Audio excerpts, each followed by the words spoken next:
Okay, now here's where we're at right now on this. The original workpiece here on the average, because this is plastic, so I have to go by, is about 125. It changes as it goes around here, like I said, because it's plastic, so it's a little bit different, like 135. But on the average, we can call that an 1/8 of an inch flange right here, 1/8 of an inch width in the shoulder right here. As I come over to my workpiece here now, I'm looking at roughly about 150. So it looks like I can take about, maybe, not quite 25, but we'll just go with 20 right now. But if I took 20 thousandths off, that gives you about 130 on this here. Now I need to see if I have that down here first. So what I'll do is I'll get my filler gauge here. This is 32 thousandths of an inch in thickness. And all I'll do is I'll take this underneath here and I'll check and see if I have enough, what this width is right here left on this here bottom here, that if I can get enough in there to accomplish getting an 1/8 of an inch here. I'll have to check and see what I have available down here to take off, because I want to leave about no less than about 10 thousandths, because this here shoulder, as we said, was about from here down to the land, we said was about 18,000, 20,000 around there, anywhere from 15. So I want to keep it within that range. Like I said, I don't want to go any less than 10, and keep it within 10 to 20 thousandths underneath here. So that's what I'm doing next on this here now. I'm just doing some checking, measuring here, and seeing what I can get out to average this out here now. Okay, here we go. I have my gauge here around 40 thousandths. And when I put my gauge up tight against here, and up tight to the top here, I'm getting a little bit of a catch right here. That's what I'm looking for. It drops down. When I take my pointer here and I point on top here and I drop it down the gauge, I'm getting a small drop. So that tells me that I'm around 40 thousandths at least underneath here still. I still got about 40 thousandths of an inch way down inside here that I can actually take off another 20 and get close to my 10,000 or so more thing there. So we should be okay to take another 20 off this. Okay, unlock my x-axis and advance this another 20. There's 10 thou. There's another, there it is, 20 thou. And walk the axis. And we'll take it again down and see what we got. I want to double check my gauge here. I'm at 15, 5, 10, 15. Yep, lock it. And ready to go again.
Continue on.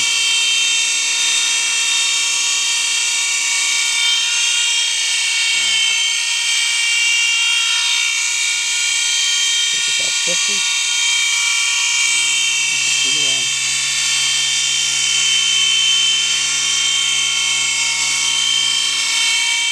Okay, as you can see, we have a shoulder right there. It is a shoulder, and I measured it's about 10 thousandths of an inch from here to here. And so we acquired a shoulder here, and let's just check the width here. About 112 thousandths. Okay, we're a little bit shy here, but we're within range where we want it at. The main thing is we got our shoulder down here that we're looking for here. Okay, let's continue on. Okay, that's completed. All that's completed now for the opening.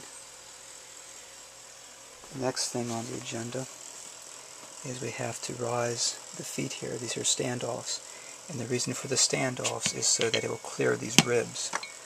These ribs right here have to be cleared. And so because of that, we have to go with the standoffs here. Now, to make the standoffs on here, this is the same thickness. So the bottom of this right here will be the bottom of this. And what I will do is I will get the thickness of this and translate that to this and bring my bit down to get that to height established. And then again I would set my rotary table to the degrees I needed, 15 degrees this direction and that direction, and start here and then come right around and then go inside and do the same thing so as to raise these here feet for the standoffs. And that's coming up next. Okay, the first thing in order is to bring my table all the way to the front here off the workpiece. Number two, I want to make sure that my rotary table is set 15 degrees off of 120, which is 105 right here. That's locked in position. Number three, I'll bring my bit down now.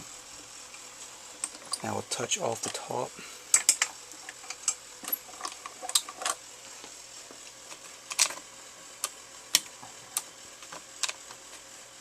Okay, number three, I touch off the top here.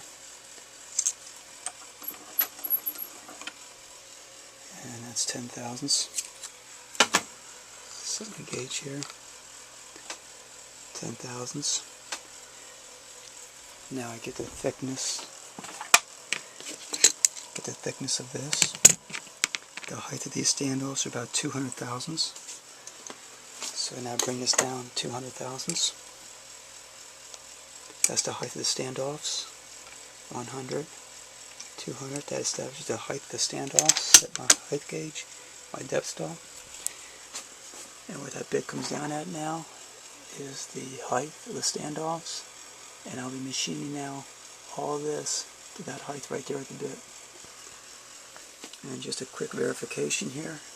I take the ring here, this plastic ring, and I hold it up tight to the bit, and I hold it tight to the bit. I'm flush at the bottom, across the bottom here. My thumb is down, I'll cross the bottom flush as I touch the bit. So that gives me the thickness now of the ring. And then also remember that these flanges on the workpiece, this part of the workpiece, is exactly at the same height as the finished height of the ring.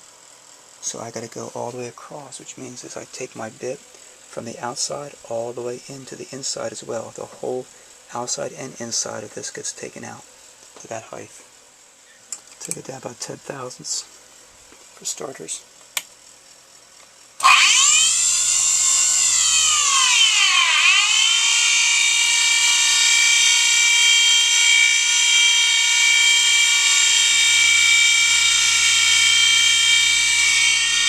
My X-axis table.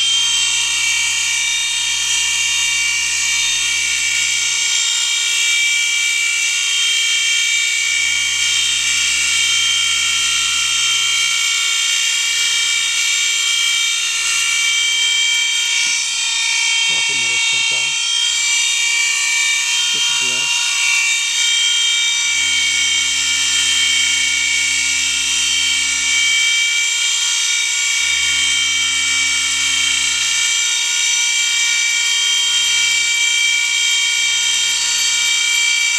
And so there's that slot there cut. Move this now, this direction here, 15 degrees past 120. Right there, 135.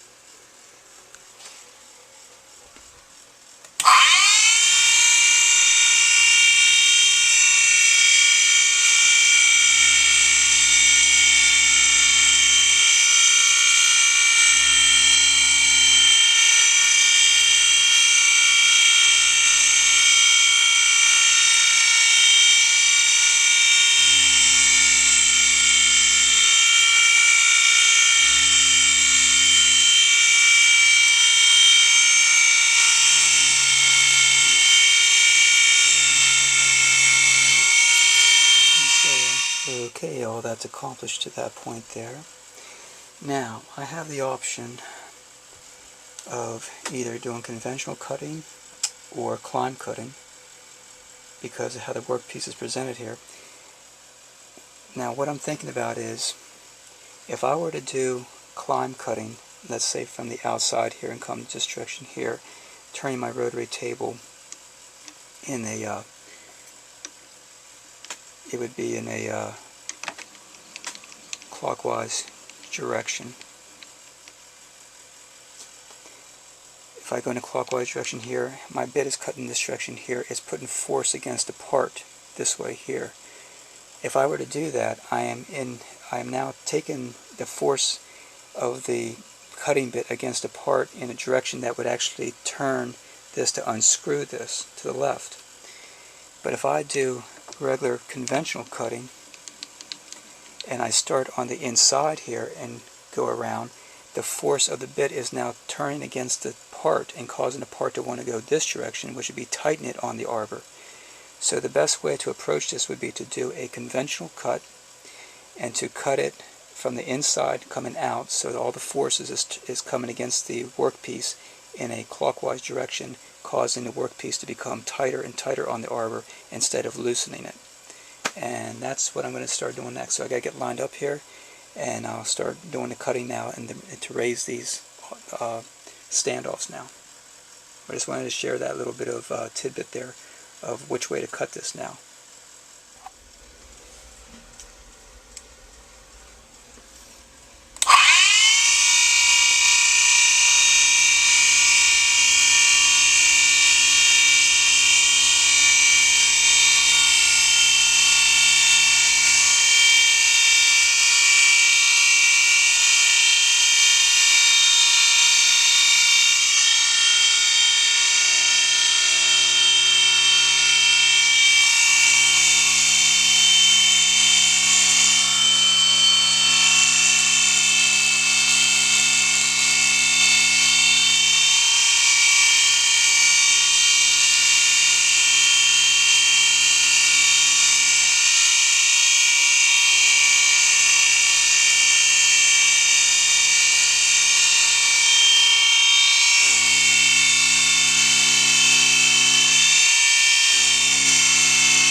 Okay, now to do the outside. I got my rotary table set. I'll move the x-axis.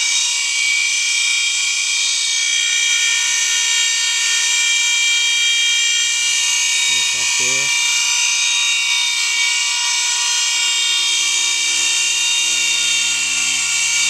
Got about 50,000 steps to cut.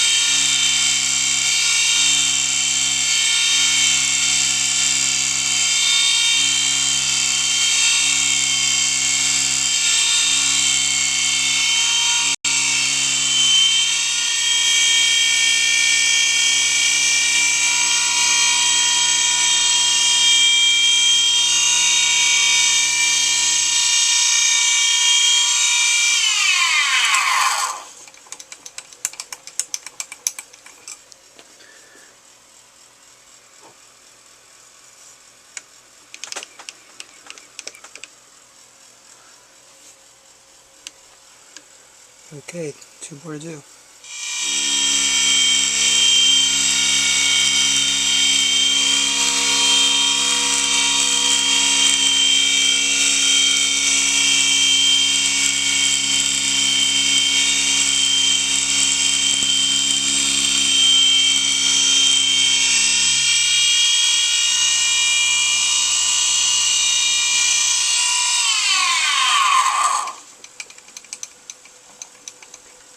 Okay, now I only had a ball end mill that would allow me to be small enough to get inside here to have room to cut this here slot.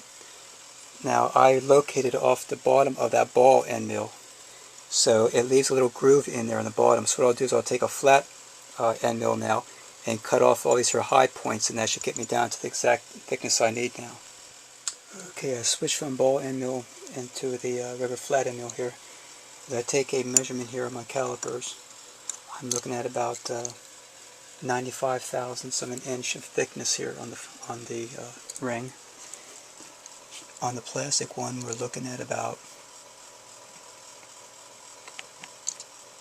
oops, wrong direction. We're looking at a thickness of about 75 thou. Oh, I'm sorry, 175. This way here. And I'm looking at on here,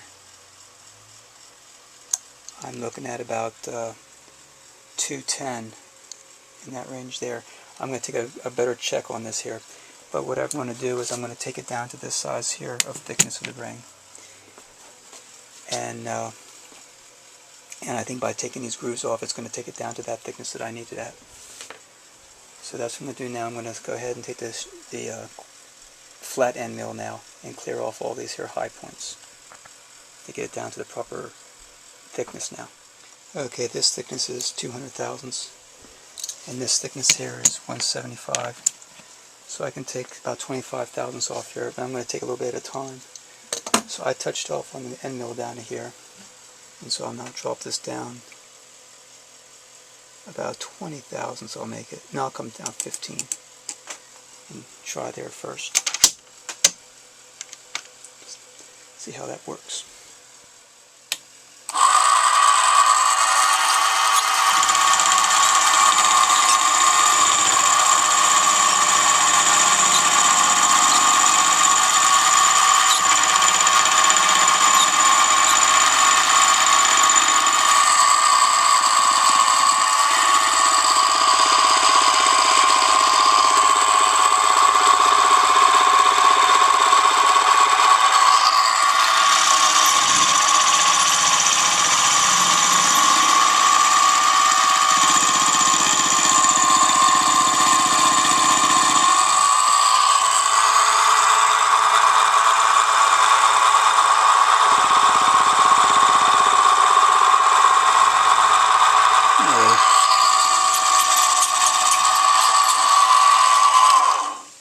Let's go ahead and give that a check of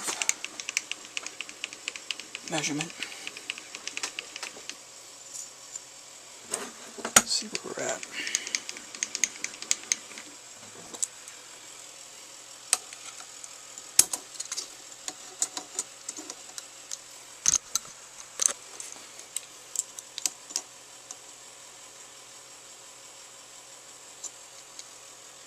Okay, 180.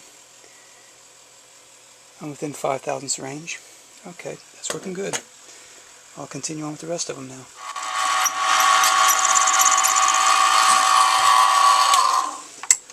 Okay, that should take care of it.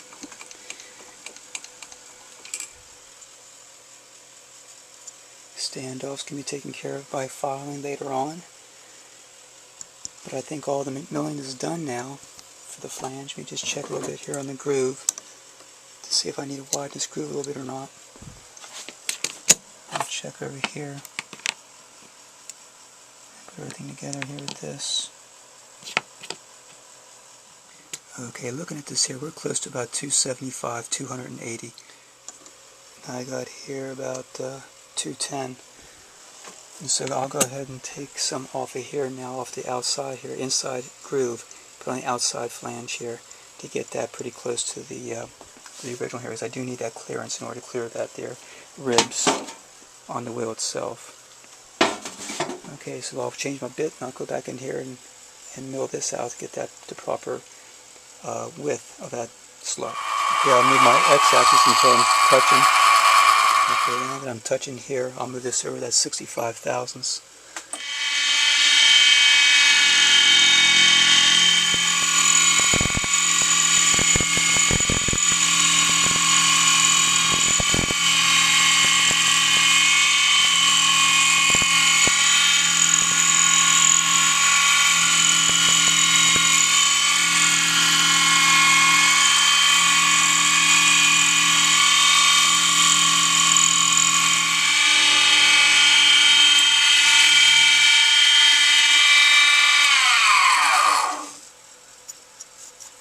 Okay, that's all three of them.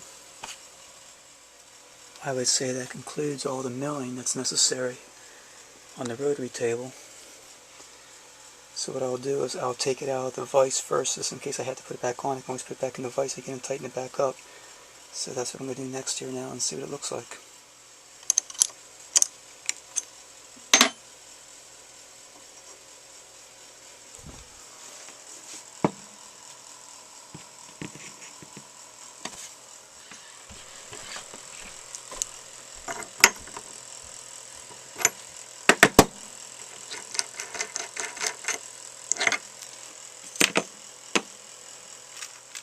Okay, it looks like 832 screws will work for linear green knives.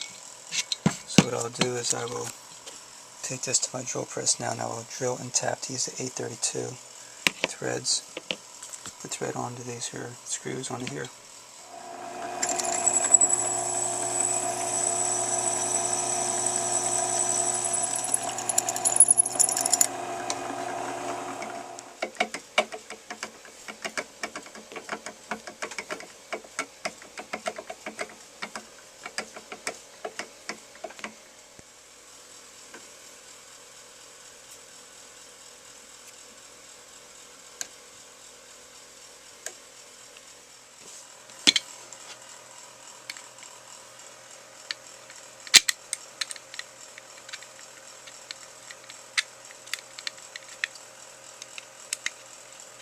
A lot of the comments on these here bandsaws is a lot of wobble, and this is the wheel right from the factory without the hub being on there right now. The black mark there indicates where it's the heavy spot. So that's the reason why you get a lot of wobble to start out with.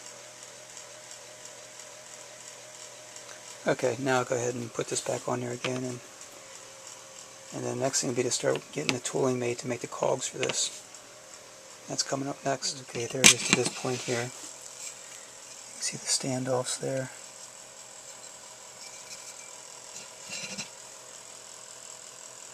Screws together on the front like that. And get a nice clearance underneath there. Okay, next thing now is to start working on the tooling to make the cog teeth for this. And that's coming up next.